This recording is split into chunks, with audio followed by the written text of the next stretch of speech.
నువ్వు భోజనం చేయరా, లేట్ అయితే రేటింగ్ పోద్ది. నేను ఆర్డర్కి వెళ్తానులే. నా ఫోన్ నీ దగ్గరుంచు.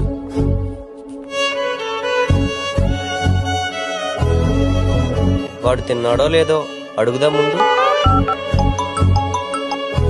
రే, భోజనం చేసావా? లేదురా. ఏరా సిక్కుముళ్ళు గప్పి రంగులీనుతున్న లోకమంటే పెద్ద నాటకమే, తెలియకనే సాగే కథనం. సరే, ఇప్పుడు చేసే. ఆర్డర్ వచ్చిందిగా. అన్ని పక్కదారి బట్టి పోతుంటే కంచికి నీ కదలే దూరం. నాకు కూడా ఆర్డర్ వచ్చిందిరా. ఈ సేతుల్లో ఉంది, సేతల్లో చూపించి ఎదురేగి సాగాలిగా. తాతకి తాగడానికి నీళ్లు ఉన్నాయో లేవో, అతనికి తాగడానికి వాటర్ ఉందో లేదో నువ్వెదురు చూడాలిగా.